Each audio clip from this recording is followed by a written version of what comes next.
Yeah, thank you everybody for joining us. Today's session is around Path to Net Zero Opportunity for the Business Community. My name is Gladys Kivati, one of the certified B Corps in East Africa, and I would like to thank everyone for joining. Please let us know where you're dialing in from. You can go to the chat session and just introduce yourself and let us know where you're dialing in from. And just to introduce the topic, for those who are new to the net zero discussion, what is net zero and what does it refer to, and why is this topic important for us? So net zero actually refers to the point at which greenhouse gas emissions released are counterbalanced by greenhouse emissions that are removed from the atmosphere. We realize that there's been an increase in greenhouse gases, especially from human activity, and why this is an important topic for the business community, because the impact of climate change, you're actually feeling it as businesses. There's increased flood, increase displacement. There's also a lot of supply chain effects, looking at different businesses who depend on various value chains and supply chains that have been affected by climate change. And why net zero? I think when we came up with this topic, net zero has actually been a buzzword that emanated following the 2018 IPCC report, which of course revealed that there's need for rapid and transformative action to limit the global temperatures increase to 1.5 degrees. And of course, we're looking at the time frame that we've been, the scientific target is the 1.5 degrees by year 2050.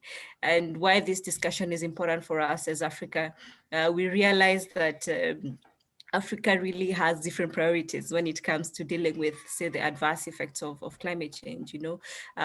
This is one of the large populated continents. We have about 2 billion people with, of course,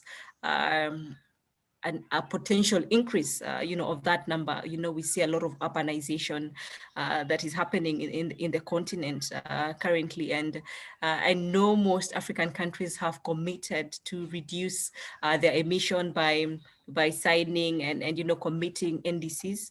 But then you see finance is really a big challenge. And I want us today to just really understand what role can businesses play in actually trying to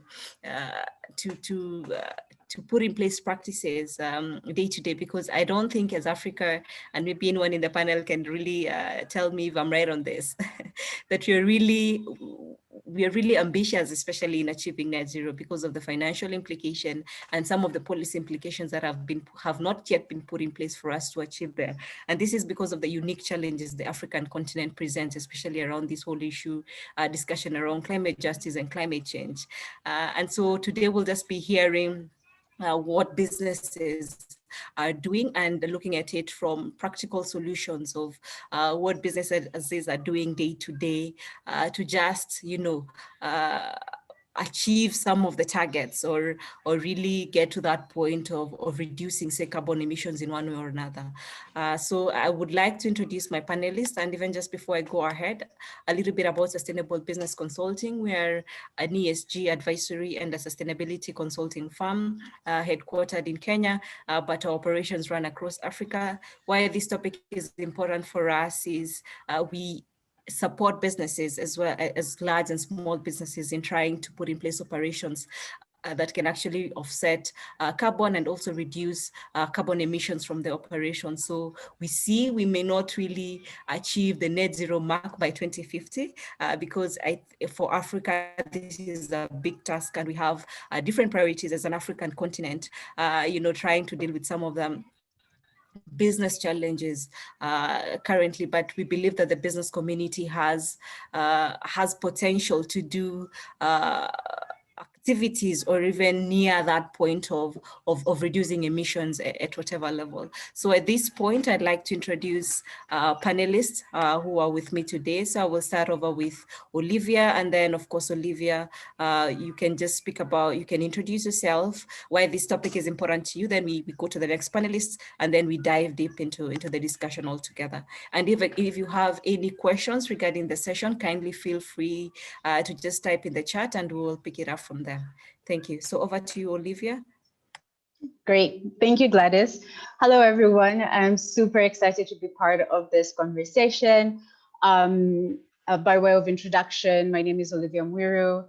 I am the current Chief of Staff at Enda Athletic. Before this, I was the Executive Director and more like founding director of Belab East Africa. So I'm seeing some familiar faces here, which is great. Great to see how the movement is growing in the region. By way of introduction of kind of the company I'm in right now, Enda Athletics is a running footwear and apparel company. We make running shoes in Kenya, working on building the reputation that Kenya has as a global leader in distance running, and now shifting that into actually making shoes from here by bringing together designers, world-class shoe designers, developers, with the Kenyan athletes so that they can be able to create performance running shoes that capture the skills and experience of Kenyan runners. Our main vision really for the company is we really want to increase fairness, justice, and equality in the world. And how we do that is right now by making running shoes in Kenya. And we try to make these shoes as ethically as possible, making them here and then selling them around the world. We are a public benefit corporation as well as a certified B Corp. So we have the two distinctions there. And impact being core to what we do, we focus on 4 things. Job creation by making our products here in Kenya. We are able to upskill local factories to international standards. We're able to ensure that where our factory is based, that we are hiring as many people as possible. Our factory is in Kilifi County here in Kenya, which is one of the counties with the highest unemployment rates. So we're able to employ people there through our production line. Since we started our operations, we have paid wages in Kenya of about $230,000. Other than job creation, we also work on giving back to the community. 2% of our revenue is committed to go to different community initiatives in Kenya, working to support projects that are community-based. And to date, we have worked with over 50 in-need children and supported also in-need athletes from our Giving Back program. And sustainability is core to what we produce. We are a certified climate neutral company. This means that we not only measure, but we offset and work actively to reduce our carbon footprint.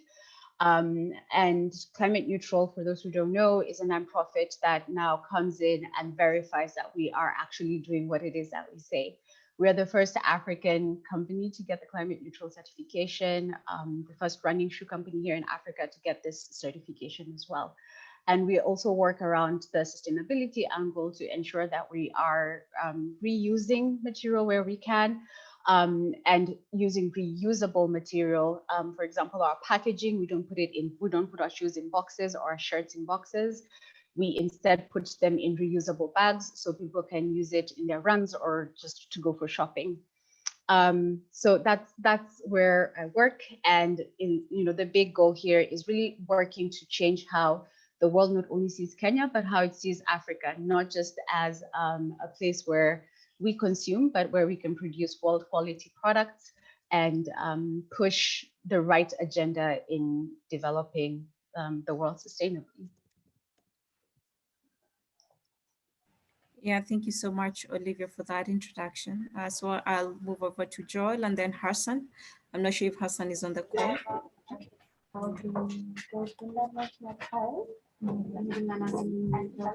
Katarina, maybe we can mute your microphone. We can do that. Can someone mute Katarina's microphone? Great. So we go to Joel, then Hassan. Hi everyone. My name is Joel. I am a researcher currently. My previous engagement has been more on advisory services, especially for sustainability. And I moved over for currently focusing on how to advise on developing climate resilience, in terms of the economic perspective of it. And based on that bit, I think my work has been trying to basically help in developing different solution models that can be both climate-oriented, climate solution-based, but also bringing profit. So basically contributing to what Be the Change bit of Belab tries to promote. So through the work that we do, basically in the last couple of years, our focus has been how do we make businesses see the sense of actually, taking a path towards net zero. Is there data enough to support their business decision making? Is there return on investment if you go that way? Are there numbers that can support a particular enterprise, and especially within East Africa and the SADC region, to make a business go beyond, thinking about just the profits, but also generate revenue by working to make the environment better. So things like the space on carbon credit, things of like, promoting circularity in terms of waste management and businesses around that, things like promoting better understanding when it comes to, products that are not, their value chain does not really contribute positively to climate solutions or other climate mitigation. A lot of focus within the African business context has been on adapting. So, well, we are already in problems, so let's adapt. But we have seen recently some enterprises that are getting into the space of trying to actually contribute towards mitigating climate-related issues, and therefore contributing significantly towards a path to net zero. I think I'll stop at that point for the introductions. Back to you, Gladys. Yeah, thank you so much, Joel. So I'd like to invite Hassan. Thank you so much, and good morning, everyone. My name is Hassan Sachadina. I'm based in Lusaka, Zambia, and I'm the CEO of a social enterprise called Biocarbon Partners, BCP for short. And our mission is to make the conservation of wildlife habitat valuable to people. So we're a forest carbon project developer. We've so far developed 2 projects, which have passed certification, international certifications, like BCS and CCB. The co-management agreements we have right now with communities and landowners cover just over 1 million hectares. Our first project has become the first in Africa to pass successfully 8 of these VCS audits, these verifications, the second in the world, I believe. And to the best of my knowledge, I think by hectares, we're the largest forest carbon developer in Africa.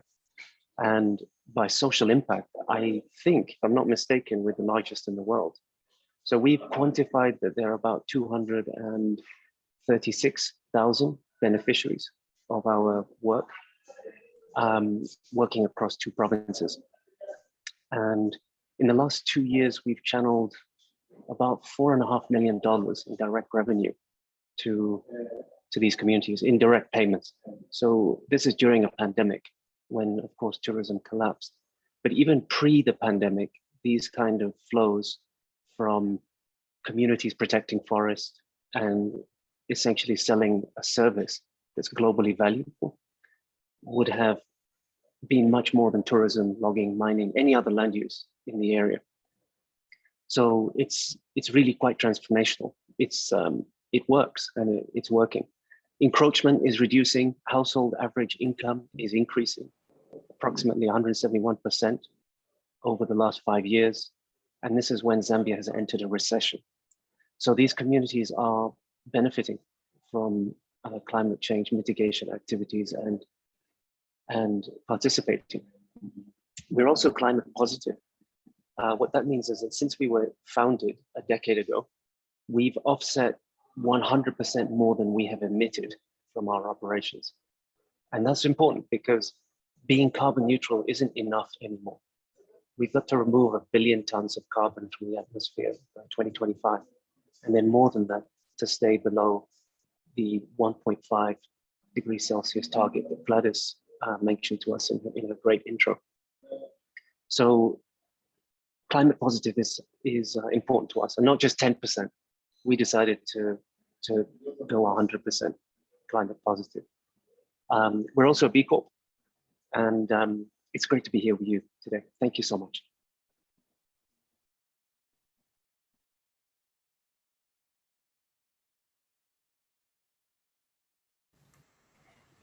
Yeah, I think, Hassan, I don't know if you're done. Are you done? Yes, that's my intro. Okay, great. Thank you so much. Thank you all, everybody, for your introduction. And I just want us to delve deep into this particular topic. And I'm just going to ask some very practical questions. And I think the first question I'll ask, just to Joel, just to get an understanding of, based on your experience in working with different stakeholders in the climate resilience field, maybe you can just give us an overview and just some background information around how does climate change actually affect business? Why is this an important topic for businesses to really think of, especially in this era and in this time?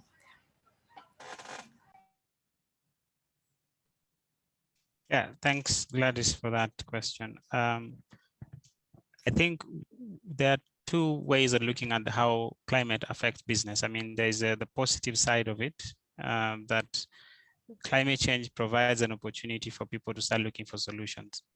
And when you start looking for solutions, then you can convert these solutions into business. So there is that. But a lot of the issues that are in terms of climate change and business seem to be quite negative, because in one sense, the effects that are associated with climate change often result into conditions that are not very conducive for some of the enterprises. I mean, let's take an example of an enterprise in business that is still in the small and growing business category. What happens is that if I'm a supplier of a particular product, and then there are floods, and then there are shortages that result to, I don't have the right infrastructure, the roads are made worse by the floods and the flash floods and all that, the electricity infrastructure are damaged. So I'm basically not able to do my business. So there is that perspective of also climate related issues. But then when you look at broadly on aspects related to climate change, you realize that it's almost like this silent thing that most people are not able to think about solving it in time. It's almost like businesses just go on, and it's normal for a flood to come, for example, flood a business, or a fire that is associated with drought to just ravage a business. It seems like it's a natural order of things, and it happens, and we should be okay with it somehow. But in an enterprise perspective, this is quite a negative thing for businesses and climate change.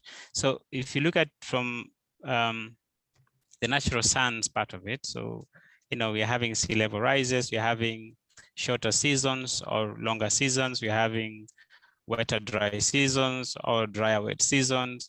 We are having ecosystems being damaged more and more. So if you're a business that relies on natural resources in any way, then you are ideally likely to be out of business. This is also affecting the settlement capacity, because if I am an enterprise and my family and I, as a person who's doing the business, lives in a particular place, and then that place becomes inhabitable because of the impacts of climate-related variabilities, then I stop doing business so that I handle fast my my issues. So if my investment was in a particular enterprise, I'm moving on from that. So generally, climate change and business has a lot of negativity if an entrepreneur doesn't take the action of trying to adapt. And that's why initially I'd say that a lot of the effort in Africa has been on people to adapt. So there's a flood, how do we go about our business without the flood affecting us? So, that perspective on adapting.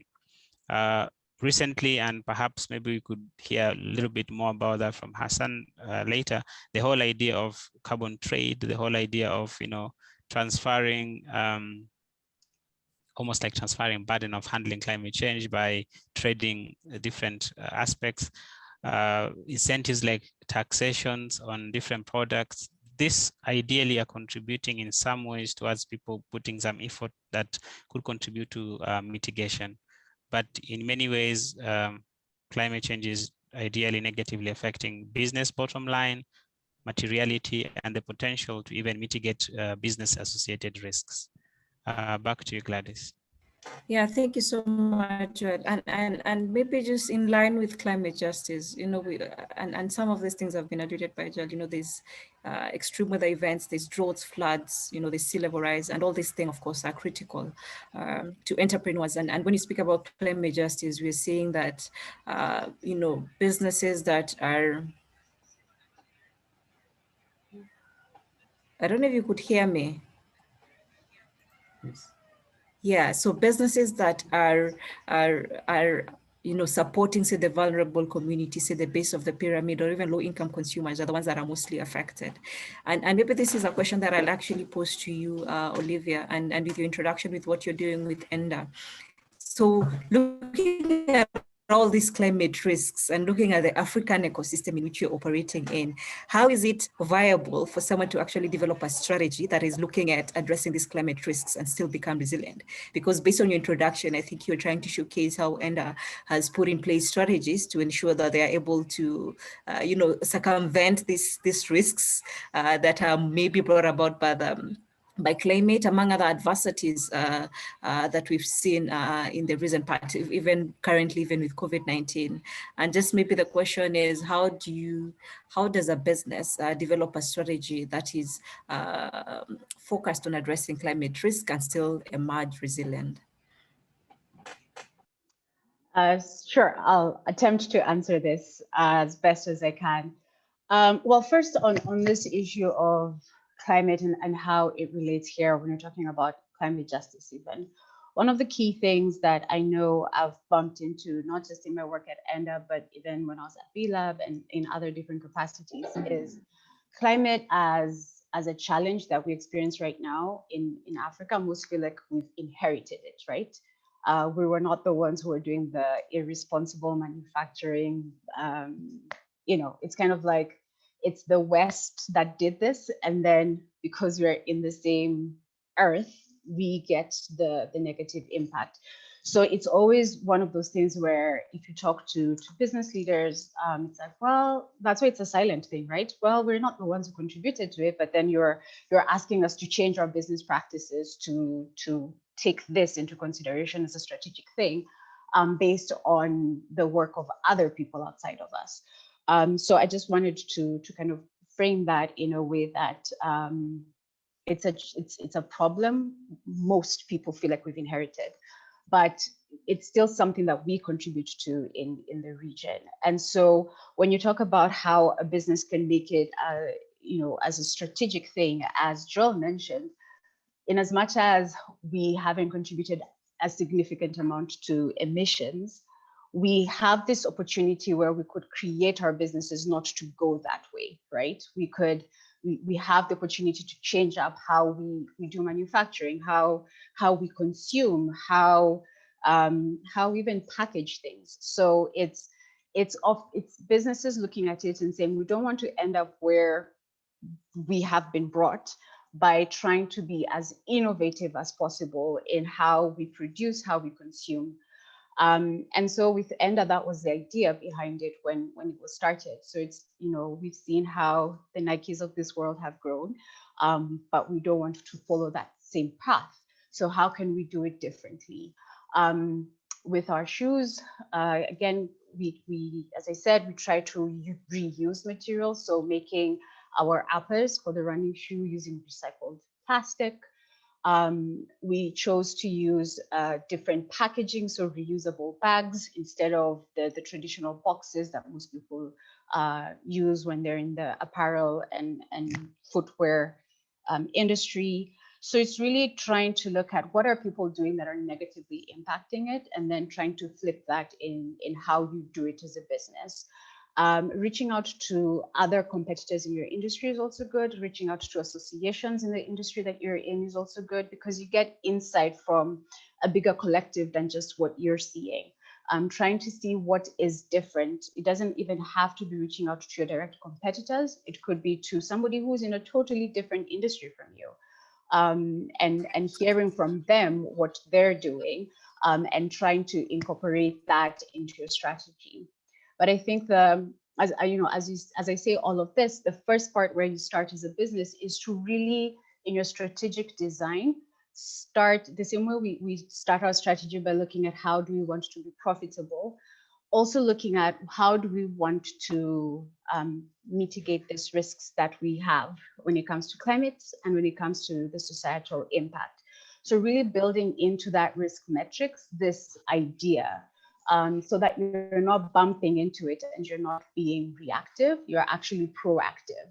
You're saying we expect to have supply chain disruptions if we operate business as usual. So how do we try and mitigate that so that if there are flash floods, if there are droughts, it doesn't impact our supply chain because we've thought about it innovatively and we've put it in our metrics. It's in upskilling people who you're working with, your partners, forming very strategic partners who are willing to learn with you or to learn from you on how to do things differently. Because that's one thing we had to do with the people who make our material and who even assemble our shoes, that we're constantly upskilling them. And in some instances, they're also upskilling us, where they're saying, hey, this material is better for the environment and it's better for your shoes. So you're not like, I think another perception is people think you have to either pay like a really high premium or you're sacrificing on quality if you incorporate that. And that's not the situation we have found. So being very strategic with who you partner with so that you're also each other's knowledge base and you're constantly taking out information. So yeah, I'd give those as my insights. Yeah, thank you so much, Olivia, for those insights. And of course, you've talked about, businesses being able to just, rethink their strategy, beyond profit, of course, and looking at the risk matrix. And this is why maybe I switch over to Hassan. We are seeing that businesses that can actually innovate and just take advantage of these low carbon transitions are the ones that will maybe evolve and be resilient, like Enda, what Olivia is alluding in this case. So let's look at, say, what your institution is doing, and let's look at innovation. So what opportunity does innovation actually play in this transition?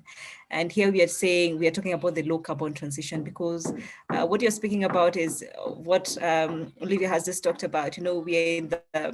We are like victims. There's a lot of discussion around global south, global north. We are like victims of climate change. But then you see, climate change is already here with us. We can complain and whine and say we just don't have the money to implement, say, the net zero ambitions. But to realize that there's a key role that innovation actually plays in enabling this transition, or even just in ensuring resilience of say, businesses. So maybe you can just take us through what role do you think innovation actually plays in different sectors, or even some of the stakeholders you work with in the forest carbon market, and how you've actually seen this whole innovation playing a role in the low carbon transition. Thank you so much, Gladys.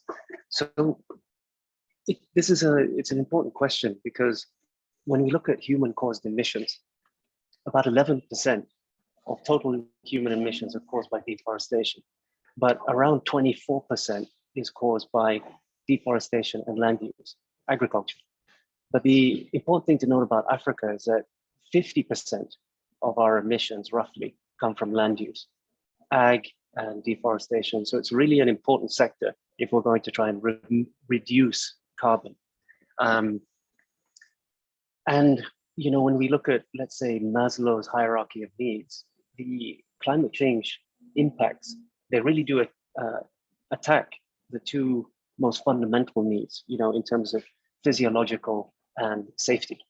So where you have, for example, we've heard people talking about drought, food insecurity. These are, really fundamental things which can be made worse through climate change.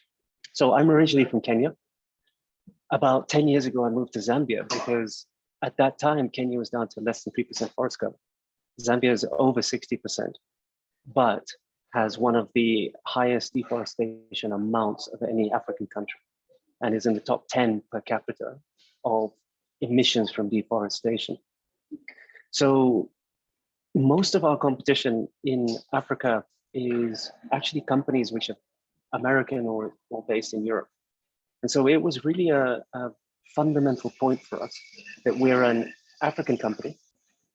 We do not even have an office in Joburg. We definitely don't have an office in London or San Francisco. So for us, it was really, really important we're majority African citizen owned. We're an African-based company. 99% of our staff are African-born.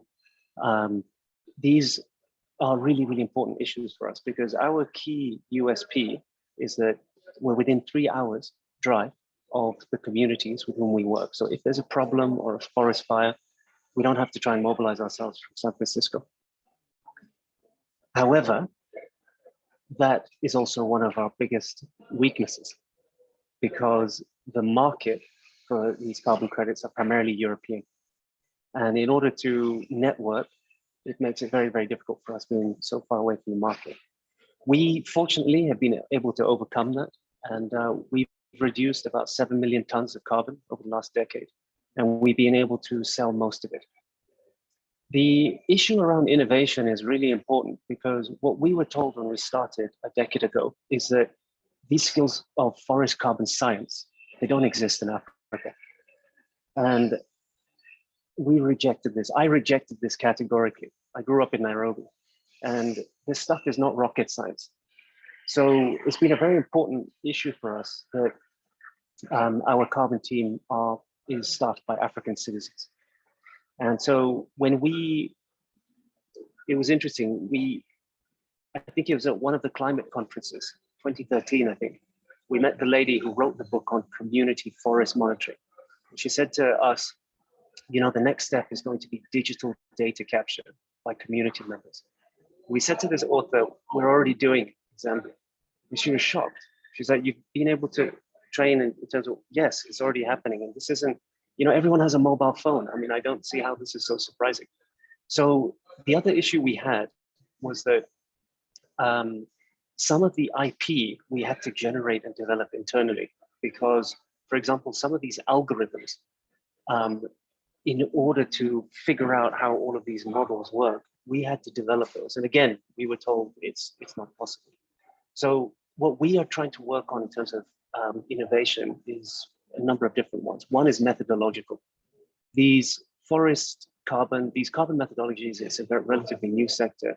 It's very science intense.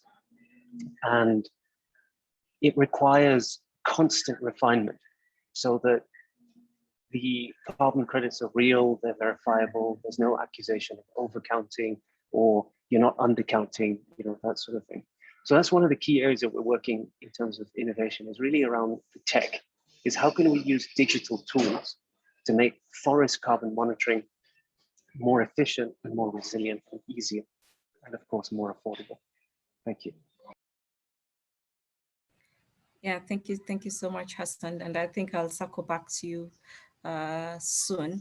But just to get an overview, and this is just reflecting, say, the role of businesses in achieving, say, the carbon transition. And maybe this is just an open question I'll pose to Joel. Is this really possible for a country like Africa to really put in place some of these measures? And let's look at the role of policy, because I think most times businesses don't really have in place practices that can actually support transition to carbon. And here we're talking about innovation and just the role of policy in this. We saw, like, for instance, in Kenya, when there was the plastic ban, you know, this policy measure actually drove people to actually, for even businesses to innovate and just rethink, how are we going to ensure that we are able to package our products, take into consideration the plastic ban and what have you. So what's the role of policy? And in this case, looking at the business landscape, what can the government really be thinking, and how can actually businesses play a part in this? Because I feel sometimes as businesses, we need a little bit of nudging for us to really get our house in order. Are there existing policies at the moment that are really trying to support businesses with this transition? So over to you, Joel. Yeah, thanks, Gladys, for that. I think from my own opinion, it seems like policy is always trying to catch up with what business is already thinking or doing. It's often that, there's something happening and the business is trying to do it and it's an unregulated area, and then the policy guys are like, okay, we need to regulate this to control the implications. So I would probably say it's the business that can create demand for a particular policy entry rather than the policy people regulating before there is need for it. Of course, at the moment, a lot of the government interventions in this space is on financing issues, whether they are financing adaptation ideas or they are financing business ideas that are, carbon neutral or resilient in some sense. So that's an entry point that is ongoing in many governments in Africa, and even through different funding mechanisms, from global funding mechanisms to local funding mechanisms, and even other sort of bigger corporates are coming in to support innovations that are in that space. I mean, a lot of the business support hubs that are doing these enterprise support programs are coming in to do that. But this is coming in because there's already some level of international demand and regulation for it in some sense. So I would say policy follows demand, and what policy comes into place is dependent on areas that seem to be contravening what is considered to be publicly a good thing to do.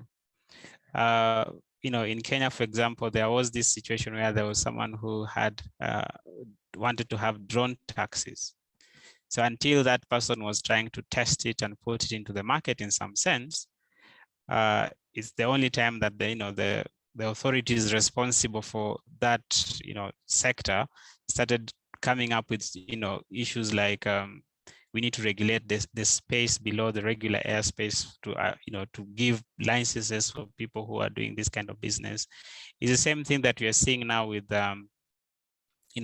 online businesses. So people are going online trading, and then the government and policymakers come in to regulate it by providing some policies or even coming in with some kind of incentives for people to try and work that. So from the policy perspective, I think beyond regulation, it's incentivization and providing an enabling environment for enterprises to grow. And I think in many countries, anything that is climate responsive and building climate resilience is seen as an additive advantage.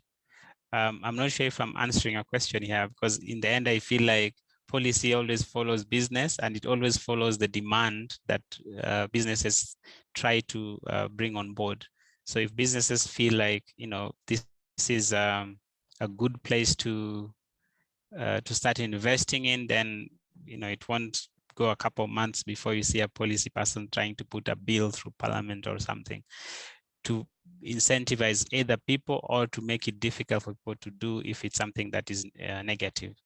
Yeah, and the public interest in climate change solutions, I think it's so big that right now, anything that you're doing is basically, can you mainstream climate action? Can it be climate responsive? Can it be inclusive in the sense that it's bringing in business players and also bringing in actors from different backgrounds? So yeah, I mean, business leads, policy follows in the end. Yeah. Yeah, thank you, Joel. I think that's an interesting perspective. And maybe here, Olivia, you can just tell us around, see the B Corp movement, and in this case, Enda being a B Corp. Like, have we created enough noise to really get these policymakers looking our way?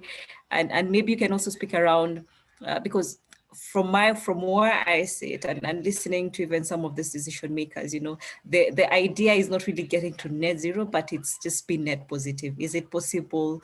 How do businesses actually get that culture? And I don't know if already you're doing it at Enda, just to be net positive, trying to ensure that your operations are trying as much as possible to reduce emissions, and maybe you can also speak in terms of adaptation options that you're considering within your value chain and your business operations.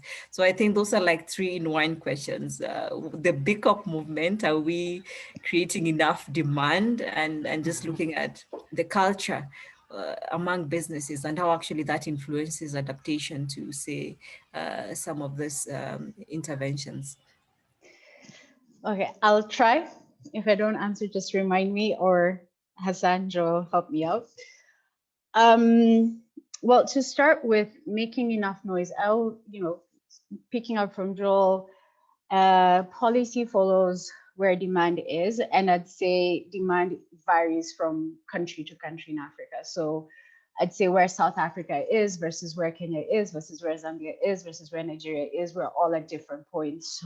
So what people are demanding varies, and where the policy or dialogue is around climate in each country varies. So when we speak about Africa as a continent as a whole, and where that change mindset is going, very different market to market. I think on our end, when we look at the reason why not even the reason, when we look at where we've benefited the most in terms of policy around climate, I would definitely say Europe was a game changer for us, because we recently launched in Europe. And when we were doing our showcase of our shoes, most people would come to our stand and ask us for our climate credentials, which hasn't happened in any other market. So their policy is already set, but that's because the consumers are very eager to hear about how people are kind of working towards creating that positive change. And that's starting to shift here as well. Now that we talk about being climate neutral certified, and you have these conversations with consumers that we have here, you start to see that interest pop up more than I'd say 10 years ago, when I was new to the space of impact. And you talk about climate and people were not as interested, because the social impact side of it, uplifting people from poverty, was stronger, without having that direct link to how climate also impacts access to decent employment and decent life. I think the bigger question here is collective action. How has B Corp actually created this drive? We're still relatively new. The Belab team happy to disagree on this, but we're still relatively new in the market in a way that collective action is needed for us to really make noise, for the governments to hear, for policymakers to hear, because it can't be one company alone that goes and does these conversations. It has to come from associations, hubs, kind of coming in and showing the numbers of, hey, our businesses want to do this, our businesses want policies that recognize that they're doing these things right, rather than just the ones who import stuff directly from China and just sell. So we want to make sure that we're creating that loud enough voice. And I think that's where movements like the B Corp movement, different collective action groups come in handy to make sure that you're listened to. There's strength in numbers rather than strength in just one organization doing something. So by many businesses coming together, not just speaking to policy makers, but also to the consumers, you're able to now make that shift in the culture, in how people view climate, and how people change up their consumership, how they consume products, because they're hearing it over and over again from wherever they're buying, that climate is something that they need to consider, and this is how it impacts people. It's not just about planting a tree and then thinking you've done it all. It's planting the tree, making sure the tree actually grows, matures, and replaces whatever has been cut down. So it's like that collective voice that I would say Enda is looking for, and that's why being part of B Corp, being a benefit corp, being climate neutral certified, you kind of join the ranks with others so that you're offering up that collective voice to make the change that needs to happen. So I've tried to answer all three questions. I'm not sure if others want to add from the panel. Yeah, thank you so much. And I'd really like, in case you have any questions for our panelists, any questions regarding any of the topics we've discussed, any areas of clarification that you may require regarding this particular session, please feel free to just type your questions in the chat, and then we'll be answering as we go through through this. And maybe I just want to expound on you have mentioned, Olivia, you've mentioned this whole issue around carbon neutral. And maybe Hassan, do you want to discuss about carbon neutral and what do you think businesses can actually do to get to carbon neutral? Is it possible for African businesses to really ensure their operations are carbon neutral, and how do they actually go about this? And maybe when you speak around this, is it significant enough to contribute to, say, offsetting or reducing some of the carbon emissions we currently have at the moment? Thank you so much, Gladys. I think it's entirely possible for African businesses to be carbon neutral. It's really about the how. So what we really encourage, what we really require is that any kind of offsetting, it has to be accompanied with deep, deep cuts. And so the way to do this is for companies to look at what is their climate strategy. That's a really good starting point. And then to go through a process, and there are free tools out there. There are also consultants who do this to calculate the firm's carbon footprint. And we would encourage you to look at scope 1, 2, and 3. So not just what you create through operations, but for example, if you buy in materials, what is the carbon footprint of those materials in terms of production? So apologies for the background noise. Once you've calculated how much carbon your operation emits, you should be really trying to set a target. And what we found, we do this all the time, what we found is that you can actually save money by doing this. When you really start looking at how you use your vehicles and energy and things like that, how you cook, all of these things, we realize, my goodness, you know, if we get a little bit more efficient and clean about this, in addition to reducing our carbon intensity per person, we track it per month. And it's quite high. I mean, even for a company like ours, which is an environmental services company, our carbon footprint intensity per person is 200 kilos per person. I'm 70 kilos. It's more than double. It's close to 3 of me per person I'm emitting, and everyone in our company, and there's about 210 of us on payroll. So even us, where we're trying to be, so just imagine what some other companies might be, especially if you're in different services, you know, how much emissions could be created. So then you've got your total emissions. You try and cut those on an annual basis. And there are different ways of doing that: renewables, energy use, what type of vehicles, how you drive, many, many different tools out there on the web for how you can reduce emissions. And then you've got this issue around residual emissions or unavoidable emissions, because it's completely unrealistic to expect every company to go to zero emissions tomorrow. Companies will fail, airlines will fail, we will fail, even, you know, our company burns some fossil fuels.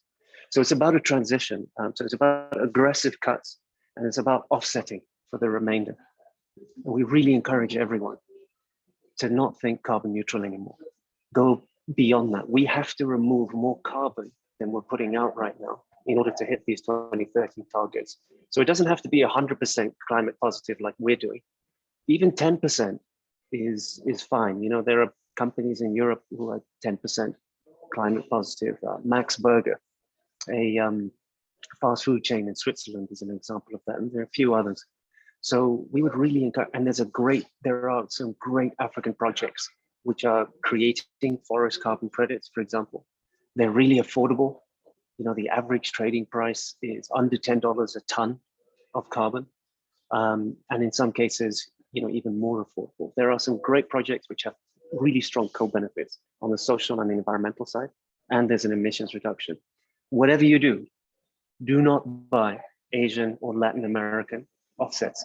Make sure you buy African offsets. And if you go to ferra.org, that's the standard that it's the most rigorous in the world. You'll see the list of projects there in Africa, and you can take your choice. There are even projects in Kenya. So that would be my suggestion. And to not wait. I mean, what we're seeing right now is that 5 years ago, it was a real nice to have, and many companies saw this as a tax. 5 years from now, and like Olivia was so articulately explaining, in Europe, they're already asking, what are your climate credentials? In 5 years, don't get caught behind the curve, because consumer and policy and perception issues is that if a company hasn't got their heads around this issue, they're going to be left behind, and people are going to start making more consumer choices based on, can I trust this company is being sustainable or not? And I'd rather my money goes to the company who is making the right choices.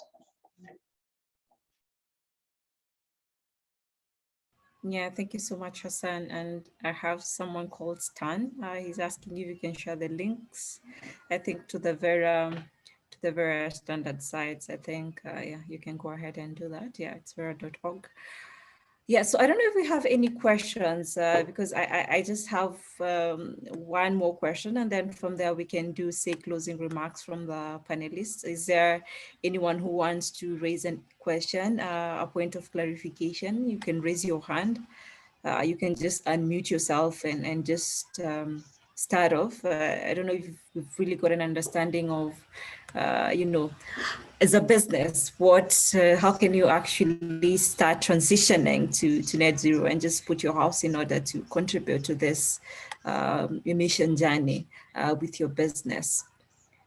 So any hands, any questions? But even as you're waiting for that, and there's something that you really mentioned, very profound, and you've talked about, you know, businesses are different, and of course even countries are different. You know, where we are starting as Africa is totally different from where, say, Europe is actually starting, even as you make the same commitment, say, to be net zero by a particular year. So looking at different businesses, I know, Joel, you're an advisor at one of the hubs that is trying to promote climate resilience. So looking at the different businesses that are in that particular entity, how different is it? Looking at the different types of businesses that, you know, are trying to incorporate, say, climate resilience in their business model. Is it difficult for early stage businesses? Is it more prominent? Or looking at the maturity of businesses, is it more difficult for what type of businesses, and what are some of the tools that you're actually using to ensure this happens?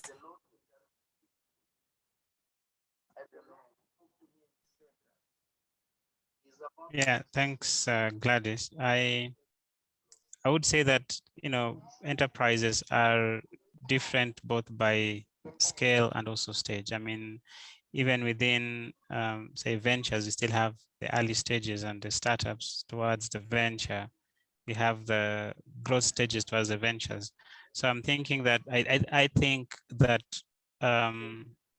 as you come from a formalizing enterprise in terms of scale through a dynamic enterprise and towards a venture, of course, there are different demands on you, both from business perspective, from compliance perspective, and also expectations.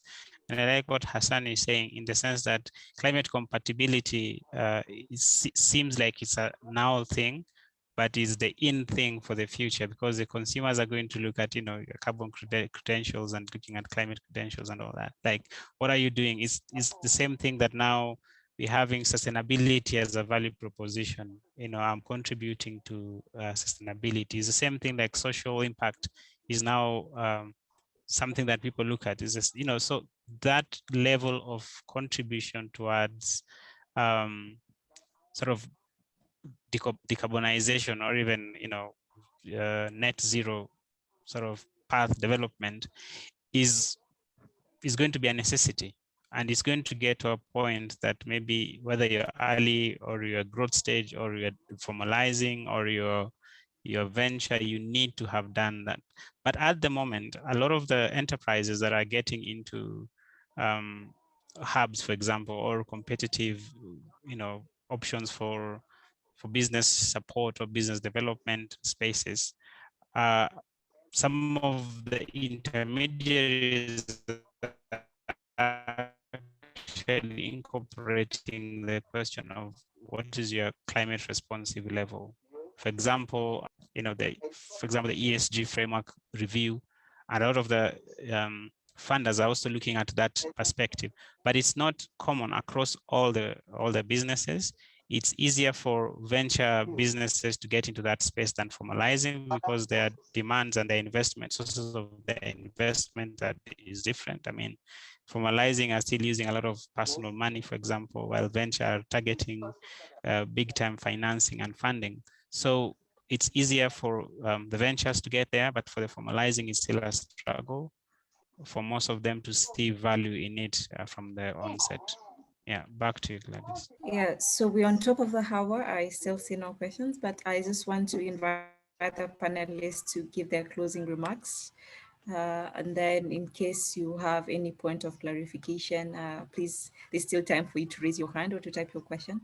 But all in all, I'd like to thank the panelists, but I want for them to just maybe give us a call to action, just for us to keep thinking about this topic. What are the highlights and just closing remarks from them. So over to you, Hassan, Olivia, and then Joel, then Alfred. Thank you so much, Gladys. I just wanted to thank everyone for your time, and I wanted to thank B Corp for organizing this. It's been a great opportunity to share some thoughts.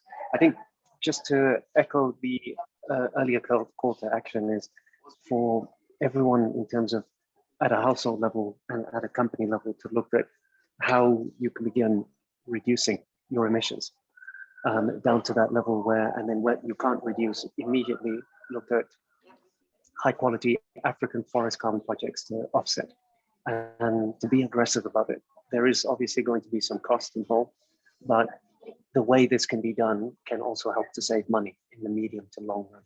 Thank you so much. My call to action will be similar to Hassan. We get started. I think that's my call to action if you haven't already.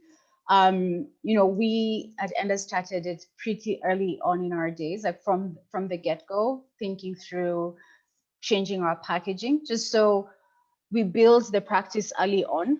That way you're not changing up later when you've gotten addicted to boxes that are a bit cheaper, when you've gotten addicted to processes that are not good for the environment, and then you have to change it up, it costs more. So if you start now, especially if you're at a startup or mid-sized company, before you get too big, so that the changes are not massive, because it's also changing your employees' mindset, not just the cost. And by making these small changes now, it has a big ripple in the future.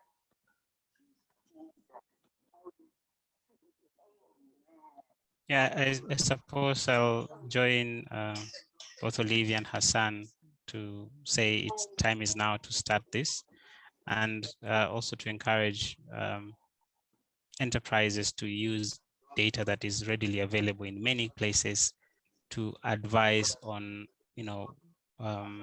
the kind of initiatives or innovation that could be a solution to climate variability and climate change issues. So back to you, Gladys. And thank you everybody for being part of this. Yeah, thank you very much, panelists. Thank you everybody who's made time to join us on this call. So I think for us, our call to action as sustainable business consulting is there's still a lot of technical advisory and financial support that is required to really make this a reality, especially in the African continent. But I think as businesses, we can make small steps to try, reducing our carbon emissions in operations and just taking into consideration climate justice as one of the issues that we consider or integrate in our business model. How do we actually reduce social inequities and, just reduce how we do business in a more carbon efficient manner. So I think from me to you and from the panelists, I'd like to say thank you so much for joining us. And yeah, we hope that this has been a successful and very informative session. In case you need more information about us, I think we'll all put our email addresses on the chat. And yeah, thank you so much for joining us today. Bye-bye.